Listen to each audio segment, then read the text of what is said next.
تعالوا بقى نشوف اللغز رقم 4 في سلسلة لغز الريزن في رمضان، وهو كان ازاي نقدر نعمل اعلى فينش للقطعة الريزن بتاعتنا.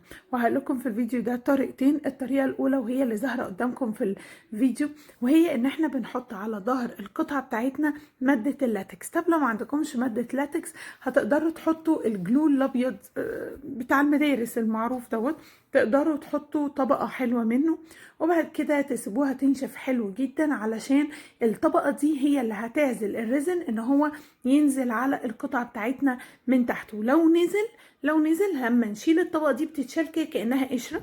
لما بنشيلها بتشيل معاها اي ريزن نقط. خلاص، لما بتنشف بتبقى زي الشكل اللي انتوا شايفينه ده. المهم لازم تستنوها لغايه ما تنشف، وبعد كده هنقلب القطعه بتاعتنا ونبدا نجهز الريزن بتاعنا عادي جدا علشان نعمله. بس في فرق مهم جدا بين الطريقتين. في الطريقه اللي احنا هنعملها دي، في اللي احنا بنحط فيها اللاتكس، بعد ما نخلط الريزن مع المصل بتاعه ونقلبه حلو ونتخلص من البابلز، زي ما انتم شايفين انا حطيته في علبه فيها ميه دافيه عشان اتخلص من البابلز بتاعته.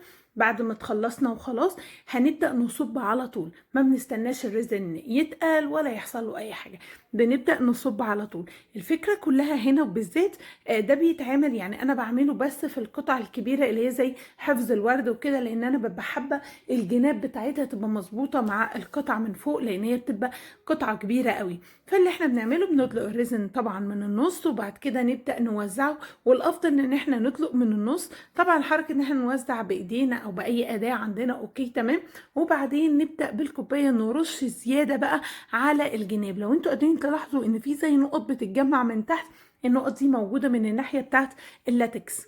خلاص، بالطريقه دي طبعا انا باخد اللي انا خدت اللي وقع تحت على المشمع وهبدا احطه فوق تاني لغايه ما اظبط القطعه بتاعتي. خلاص، انا اتاكدت ان انا دلقت على كل حاجه، وبكده القطعه دي بتطلع نتيجتها خرافيه، بتطلع حلوه جدا. طبعا نمشي عليها التورش عشان نتاكد. كل بقى الحاجات اللي لزقت تحت دي لما هنيجي نشيل الطبقه بتاعت اللاتكس هتطلع بكل النقط. هنا الجناب مع القطعه من فوق كلها تمام وحلوه جدا ومظبوطه.